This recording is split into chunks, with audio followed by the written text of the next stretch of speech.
bien, son las 7 de la mañana, 34 minutos. Ya estamos viendo ahí en nuestras pantallas al señor general Luis Córdoba. Él es el comandante de la Fuerza Aeroespacial Colombiana. General Córdoba, muy buenos días, un gusto tenerlo aquí en el Calentado Informativo. Bienvenido a este espacio de RTBC, el Sistema de Medios Públicos. Bueno, usted estaba escuchando, me imagino, un poco lo que estaba diciendo Laura Bonilla.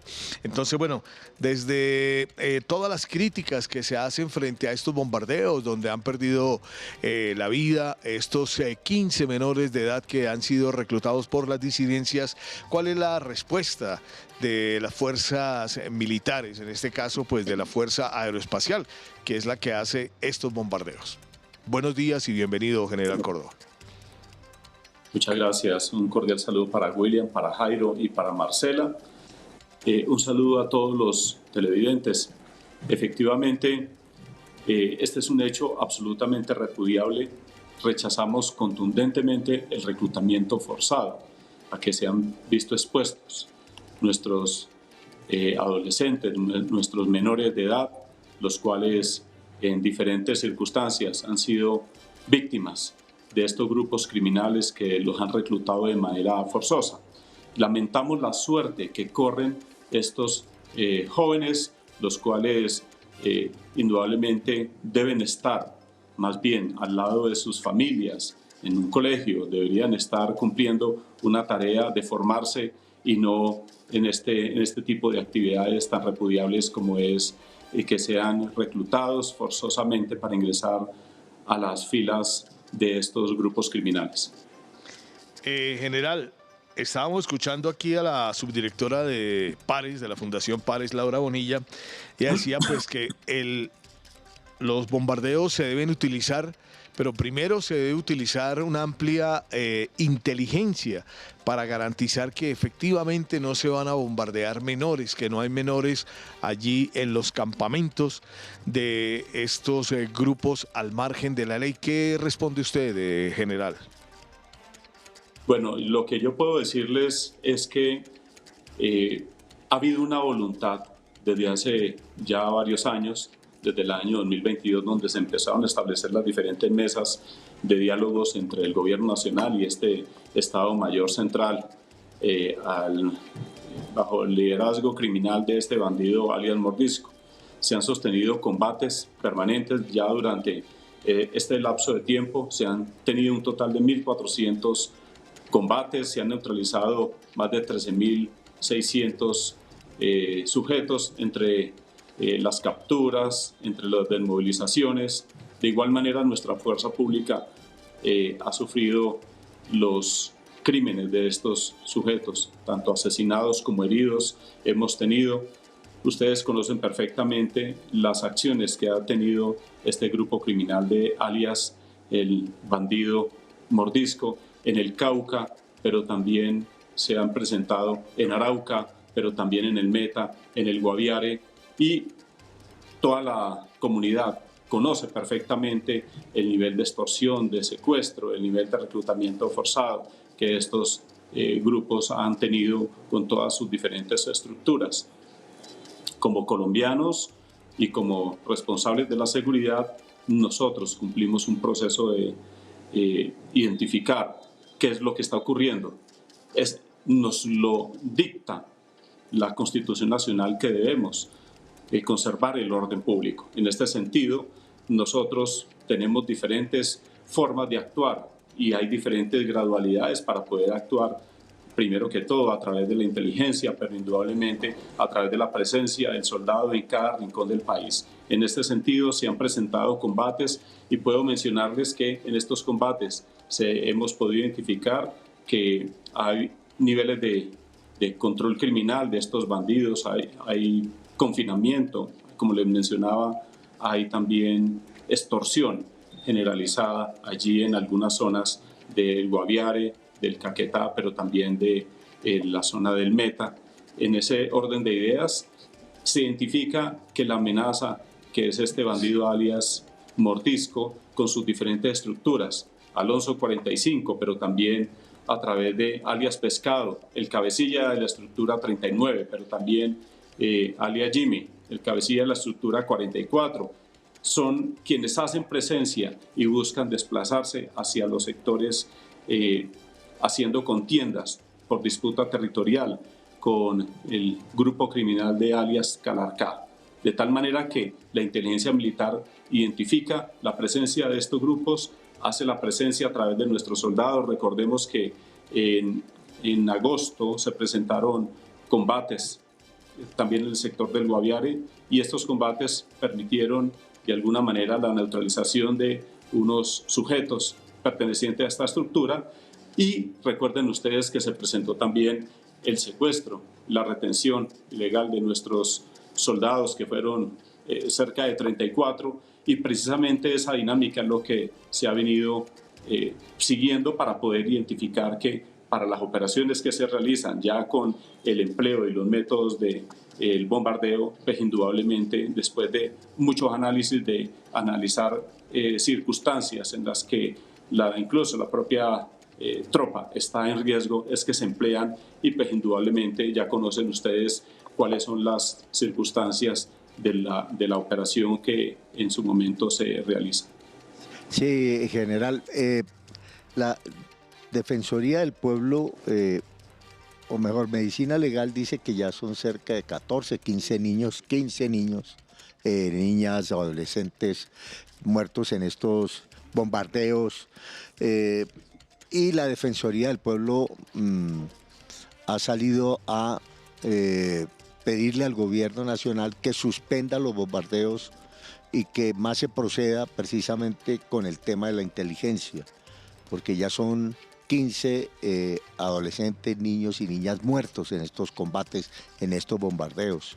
Es probable que eso ocurra, que se suspendan y que ustedes privilegien la inteligencia ahora para evitar la muerte de estos menores que están en poder de estos grupos armados ilegales. Bueno, quiero hacer precisamente dos acotaciones importantes. Durante las maniobras de ataque aéreo tipo bombardeo son 12, pero hay un dato que seguramente se está incluyendo, y es que precisamente en el caso de los combates que se presentaron entre nuestros soldados y esta estructura criminal de Martín Villa, autodenominada Martín Villa, hubo lastimosamente la pérdida de 3 menores que formaban parte dentro de la función de combate de este grupo criminal. Entonces, esos 3 creo que es lo que se están incluyendo, pero realmente son 12 los caídos en este tipo de bombardeos, que desafortunadamente al identificar ya en el resultado se logra por parte de Medicina Legal identificar que son un total de 12. En ese sentido, quiero decirles que el Estado no puede renunciar al empleo de todas las diferentes formas de combate, lo cual significa que hay un escalamiento. La presencia del soldado en el territorio permite que haya una acción directa, presente, pero si contra estos o miembros de la fuerza pública, quienes están precisamente al frente de las operaciones, identifican amenazas, y como es el caso de la operación del 10 de octubre, se presenta una amenaza inminente sobre un grupo en una proporción que tal vez de 5, incluso de 7 a 1, pues indudablemente la opción de entrega de armamento, bombardeo, es necesaria. Siempre la inteligencia ha estado presente en conocer las acciones, ha estado buscando siempre la manera de detectar las actividades de estos grupos criminales, y precisamente la labor de la seguridad que cumplen nuestros soldados es complementada con la labor de las diferentes comunidades, quienes también advierten y obviamente presentan sus denuncias ante las diferentes presencias, mecanismos y métodos que emplean estos grupos criminales, como la extorsión, como el secuestro, de tal forma que esta acción de la inteligencia siempre se privilegia, siempre está presente en las diferentes operaciones, para luego en un proceso militar de toma de decisiones elegir los diferentes métodos para poder combatir a estos grupos criminales. General Córdoba, buenos días. Entendiendo que efectivamente la labor principal y lo que mueve a las fuerzas militares de Colombia es la protección de la vida, obviamente, de los ciudadanos. Eso es claramente hacer todo lo que esté a su alcance para proteger la vida y la seguridad del territorio, y entendiendo que obviamente nunca van a hacer las cosas como con la idea de los grupos delincuenciales, que por el contrario sí son los que hay que condenar, porque son los que utilizan a estos menores, los reclutan para utilizarlos como carne de cañón y para materializar precisamente todas las cosas que ellos hacen. ¿Qué hacen las fuerzas militares para ayudarle también al Estado a prevenir ese reclutamiento? Porque estamos viendo lo que sucede después, o sea, cuando están en el momento, el durante y el después, pero ¿qué hacen también las fuerzas militares antes para ayudarle a la población a prevenir que los menores de esas comunidades sean reclutados? Bueno, lo primero es una invitación a las comunidades para que cuiden a sus hijos, para que estén pendientes de ellos. Incluso hay condiciones a veces que se han identificado de maltrato dentro de los mismos hogares, y es importante que haya ese acompañamiento por parte de las familias. Pero por parte de la institución, a través del Ministerio de Defensa, hay una estrategia la cual busca la reducción de reclutamiento de menores, y a través de los diferentes mecanismos. Por ejemplo, hay un programa que es la Generación Futuro, que ha mostrado una reducción de cerca de un 34% en las denuncias por el reclutamiento forzado. En total se han tenido más de 165.000 beneficiados, se han intervenido 138 municipios, se han realizado talleres, eventos masivos, jornadas deportivas, articulaciones interinstitucionales también con las autoridades, como el caso del ICBF, las capacitaciones que se dan a la fuerza pública, pero también cada vez que se presenta un evento de estos donde se identifica que hay un menor el cual puede ser rescatado cuando en pleno combate o en pleno evento se presenta y se identifica que está allí en estas filas, inmediatamente se toma y se protege y se coloca bajo las autoridades del ICBF. Indudablemente hay una Fiscalía de Infancia y de Adolescencia que también permite que se intervengan. En el momento en que se presente algún herido, o sea cual sea, ya sea una persona que se identifique que sea un menor, un adolescente, o ya sea un adulto, siempre se le brindan los cuidados, que es parte de la acción que en el derecho internacional humanitario las fuerzas militares cumplen y seguiremos cumpliendo. General Córdoba, muy buenos días, gracias por aceptar esta invitación en el calentado informativo. Yo sí le quiero preguntar y que usted nos explique a todos los televidentes y los oyentes cómo es esa preparación que ustedes hacen antes de realizar este bombardeo, la inteligencia militar que ustedes hacen, las maniobras, todas las aeronaves que ustedes utilizan, y usted como comandante de la Fuerza Aérea que ha estado en total en estos 12 bombardeos. ¿Cómo es que ustedes hacen precisamente para llegar a ese lugar y realizar esa inteligencia en la zona y en los campamentos donde ustedes atacan precisamente a esta estructura de las disidencias de Mordisco? Bueno, gracias. Precisamente todo parte de la información de inteligencia, y en este sentido es que a partir de ese momento se evalúan las diferentes opciones, se evalúa la injerencia, el nivel de riesgo, la acción de estos grupos potencial sobre la comunidad, sobre las propias tropas. Recordemos que estos grupos utilizan diversos métodos y medios. Por ejemplo, utilizan minas antipersona para poder bloquear el acceso a sus zonas donde delinquen y se pueden estar concentrando, donde se movilizan, de tal manera que, de acuerdo a ese análisis, inmediatamente se revisan todas las diferentes opciones, se verifica el nivel de riesgo que existe para que las tropas puedan ingresar, se buscan las oportunidades para que la disminución de un daño de pronto a la población no se pueda dar. En ese sentido, la distancia,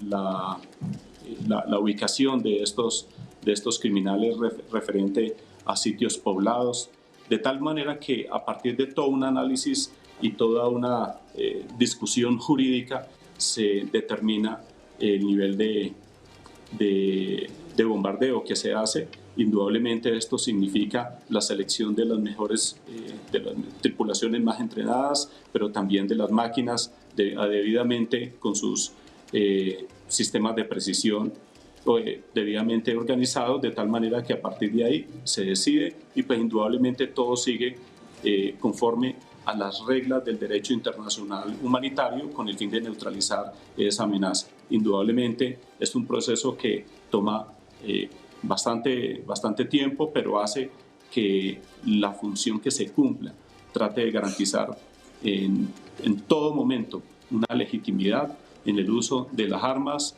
en el cumplimiento de las leyes, en el cumplimiento del derecho internacional humanitario, y pues indudablemente esta acción militar es una acción que es legítima y es legal para poder dar el resultado que ustedes saben que causa este tipo de efectos. Sí, general.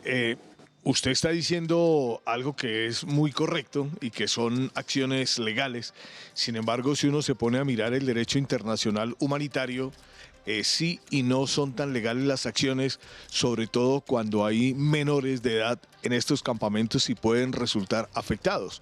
Justamente por eso es que la Defensoría del Pueblo está pidiendo que se paren estos bombardeos, porque según la Defensoría del Pueblo y otros sectores, sobre todo defensores de derechos humanos, se habla de esas afectaciones a menores que, si bien pues obviamente son víctimas del reclutamiento, pues no merecen ser bombardeados.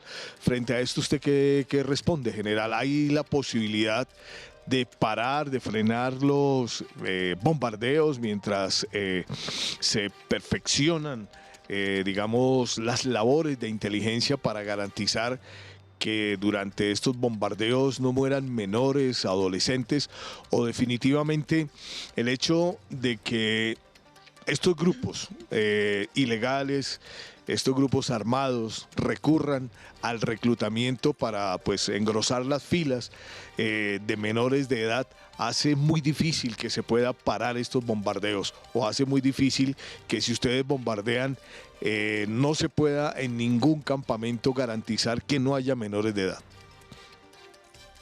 Mire, ninguna norma del derecho internacional humanitario prohíbe las operaciones legítimas contra objetivos militares solo porque el adversario haya introducido menores en su dispositivo de combate. Prohibir estas operaciones, pues indudablemente sería otorgar un incentivo perverso para que estos grupos armados criminales continúen reclutando niños, niñas y adolescentes para blindarse de la acción del Estado y continuar con sus acciones criminales en todo el territorio.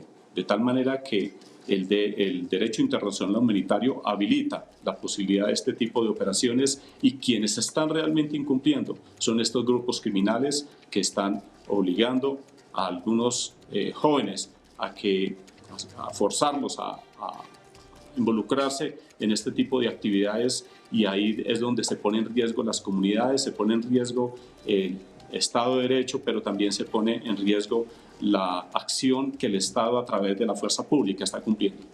Las decisiones. ¿Qué pasó, general? Sí.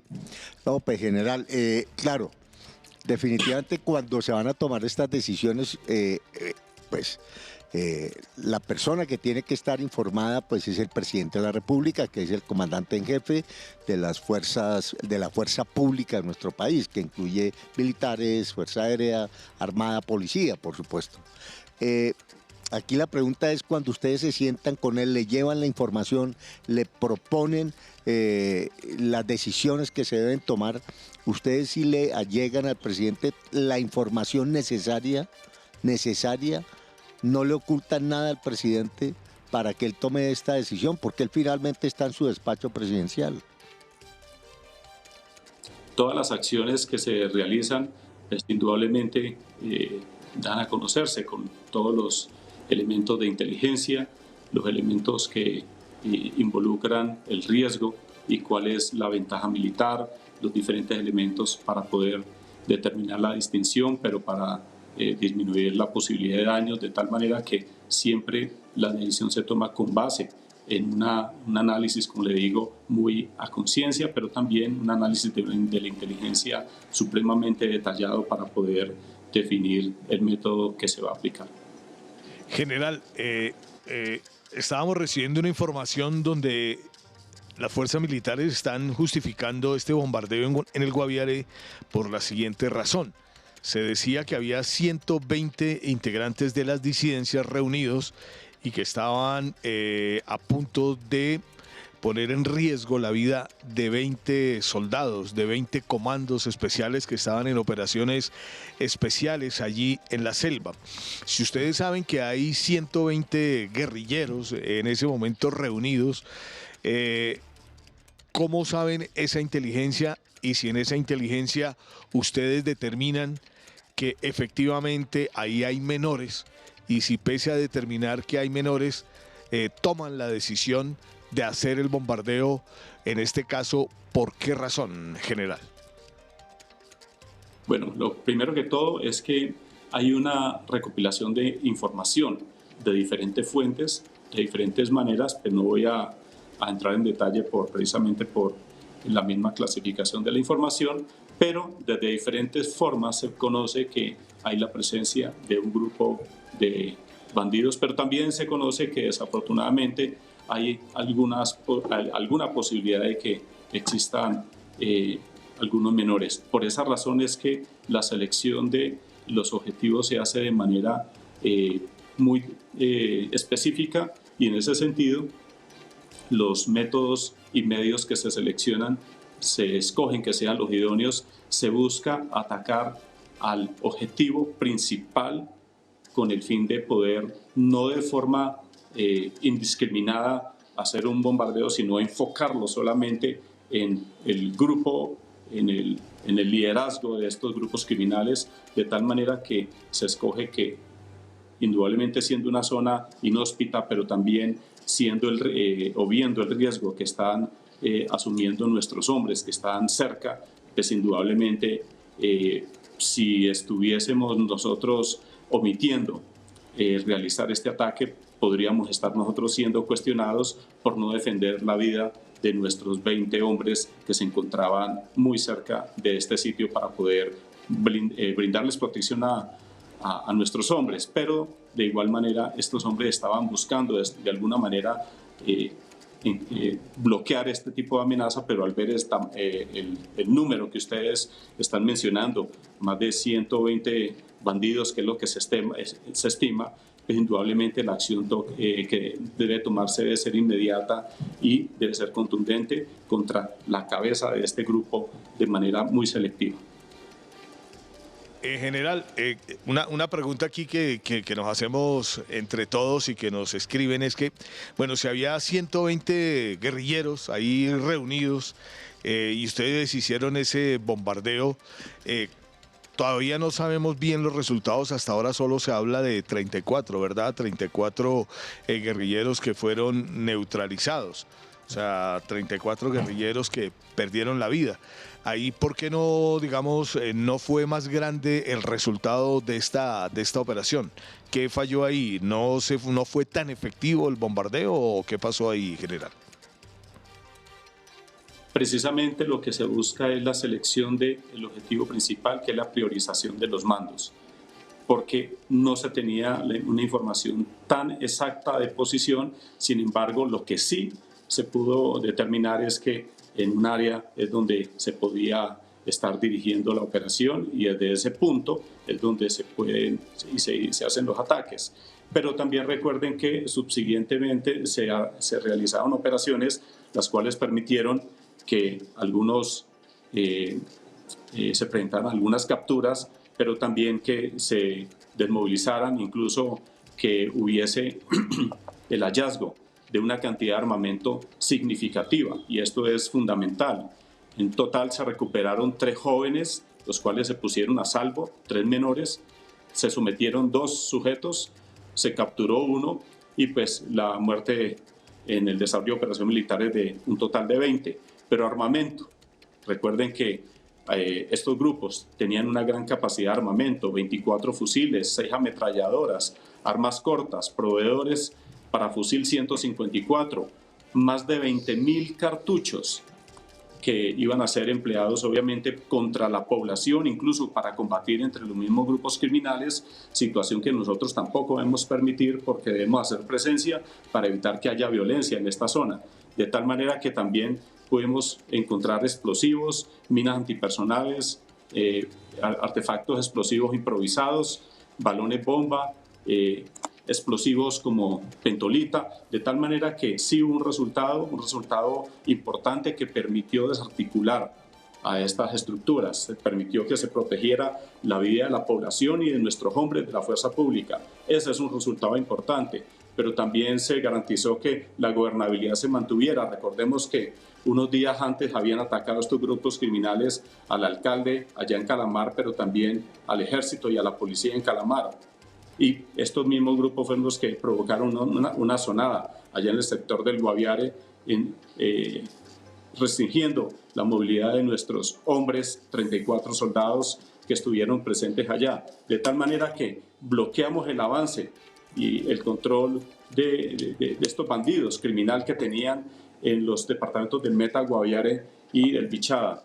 Finalmente se debilitan las amenazas criminales y el accionar terrorista de estos grupos criminales que están reclutando a nuestros niños. De tal manera que hay una claridad de que la acción efectivamente fue muy efectiva y pues, finalmente los resultados que ustedes ya conocen seguirán siendo un objetivo el recuperar estos menores, pero también tratar de recuperar el control del territorio en contra de estos grupos criminales que buscan simplemente enriquecerse y hacer negocio a costa de las comunidades y a costa de la acción del Estado. General, bueno, ya escuchando todos esos resultados, usted mencionaba que lo que buscan con estos bombardeos es precisamente poder neutralizar o capturar a los cabecillas o comandantes de estas estructuras. En este bombardeo específicamente del Guaviare, aparte de lo que usted nos acaba de contar, ¿hubo capturas de ese tipo? ¿Hay personas, hay comandantes, hay personas de este perfil capturadas? Y otra pregunta para como atarla a lo mismo. ¿Cómo va precisamente esa persecución hacia Mordisco? O sea, ¿sí hay como una cercanía a poderlo de pronto capturar o neutralizar con esta serie de operativos? Pues indudablemente estas son operaciones que se extienden a lo largo y ancho de la geografía y particularmente este grupo criminal Martín Villa que hace su presencia en Arauca y que se empezó a desdoblar hacia el sector del Guaviare, pues es todo un proceso que busca a través de la acción militar, pero con la acción de inteligencia y la participación de nuestra Policía Nacional, golpearlo. Indudablemente las fuerzas militares mantenemos la dinámica en estas zonas, haciendo la presencia, buscando proteger las comunidades en los diferentes consejos de seguridad. La gente nos da la información, los diferentes gremios, pero también las autoridades locales e indudablemente nosotros continuamos con las operaciones, son operaciones que deben mantenerse. Lo importante es que dentro de la acción militar también la participación del Estado llevando la oferta estatal es un tema fundamental a través también de los diferentes mecanismos de protección de nuestros niños, niñas y adolescentes y finalmente esto es una tarea articulada que busca mantener el control en esta zona del país. Referente al bandido alias Mordisco, recuerden que hay una recompensa y contra este grupo criminal y sus estructuras hay una recompensa. La invitación a la comunidad es que denuncie, que nos dé información, que nos permita llegar a estas estructuras para, pues, en primera instancia, invitarlos a la desmovilización. Hay un grupo de atención al desmovilizado que le permite que al recibirlos puedan ellos volver a restablecer una vida normal y se le garantizan todos los derechos, pero si no es así, la acción del Estado llegará hasta el último rincón. No tenemos zonas vetadas para poder llegar y poder actuar en la medida en que las condiciones, la inteligencia la protección de las comunidades y de nuestra tropa así lo demande, y no dudaremos en cumplir esa tarea. General, mire, ya para terminar y pues aprovechando que por primera vez usted nos acompaña aquí en el calentado informativo, yo le quiero preguntar, y para cerrar esta entrevista, cambiando de tema, hablemos de la importancia de la adquisición de estos 17 aviones Gripen, que fue un contrato firmado por el gobierno nacional con una empresa de Suecia. Recordemos que esos aviones llegan entre el 2026 y 2032, pero yo quiero que usted nos diga la importancia de esta nueva flota y las capacidades que tiene precisamente estas aeronaves. Bueno, muchas gracias. Es decirles que Colombia, como país, requiere mantener dentro de su soberanía, dentro de la independencia y la seguridad territorial, requiere mantener capacidades, y capacidades disuasivas, pero capacidades sostenibles y que puedan emplearse en todo momento para poder defender el territorio nacional. En ese sentido, la obsolescencia de las aeronaves que teníamos, la flota CAFIR, pues indudablemente ya vuelve inviable ese tipo de operación con este tipo de aeronaves, y la necesidad de una flota es fundamental. Eso nos permite llegar hasta el último rincón, nos permite lograr la presencia ante amenazas tanto internas como externas, y en ese sentido Colombia necesita ese tipo de protección, la cual no solamente cubre el dominio del espacio aéreo, sino también permite la protección de las tropas que están en superficie, como en el ejemplo que acabamos de ver, la protección de nuestros soldados en estas operaciones, allí en el sector del Guaviare, pero también de nuestros mares y de nuestro espacio territorial. De tal manera que es fundamental esto, y pues indudablemente buscamos que esto se haga de la manera más rápida, con el fin de rápidamente realizar este reemplazo y no poner en riesgo los diferentes elementos que nos impone la misión a través de la Constitución. General, una última pregunta, voy a aprovechar ahí. ¿Usted qué le responde a todos esos que están diciendo que esta compra es innecesaria y que esos aviones salieron demasiado caros en comparación, por ejemplo, con los aviones F-16 y otros aviones como los Sukhoi? Bueno, como ya lo mencioné, es absolutamente necesario para garantizar la seguridad del país. Este es un seguro prácticamente que tiene el país en términos de seguridad. Es una disuasión para que aquellos grupos criminales que busquen emplear el espacio aéreo, pero también busquen delinquir en el último rincón del país, sepan que tenemos medios para llegar de manera inmediata y contundente en contra de sus diferentes actividades. Finalmente, decirles que en diferentes escenarios se ha podido observar que aeronaves ilegales previamente han querido emplear nuestro espacio aéreo, y la presencia de nuestras aeronaves bloquea cualquier tipo de este tipo de tránsitos ilícitos que buscamos y que hemos tratado de que se mantengan por fuera de cualquier acción en el territorio nacional.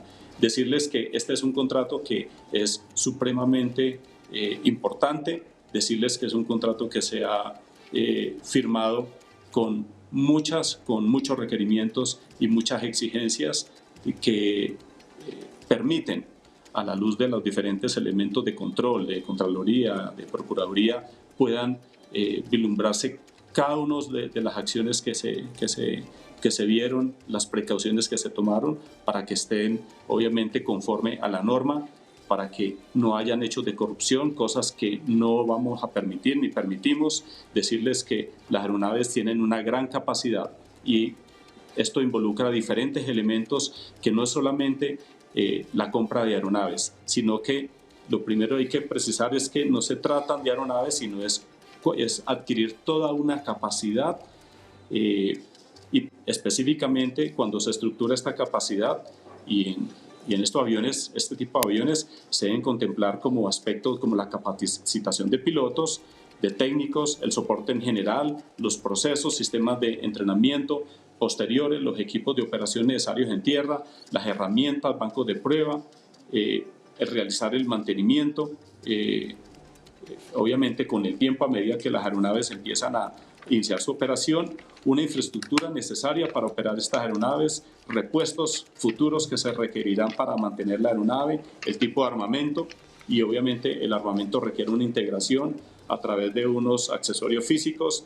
y un software, una red de comunicaciones seguras, unas acciones de seguridad también para proteger los datos y la tecnología, entre otros aspectos, y cada uno de estos elementos son los que contempla la flota que se adquirió, de tal manera que el nivel de detalle de lo que cada adquisición realiza cada país, indudablemente pues reviste un tema muy particular que en el caso específico de Colombia es toda una capacidad, como lo acaba de mencionar, una capacidad nueva, y esto obviamente pues requiere una inversión importante, y ya particularmente las aeronaves tienen unos sistemas muy internos, muy propios, que es, digamos, el elemento que integra toda esta capacidad en tierra, en entrenamiento, en protección, en infraestructura, en logística, como ya lo mencioné.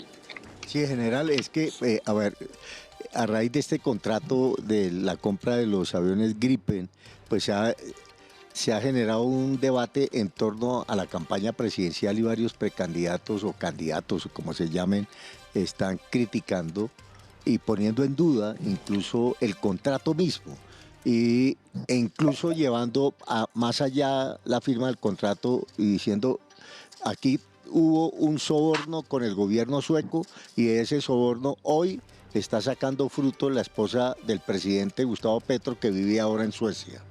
¿Sí? Eso por un lado. Y otro candidato dice que le va a pedir a Suecia, le pide a Estados Unidos que no le venda a Suecia los motores General Electric, que son necesarios, fabricados en Estados Unidos y necesarios para como componente para cada uno de estos aviones.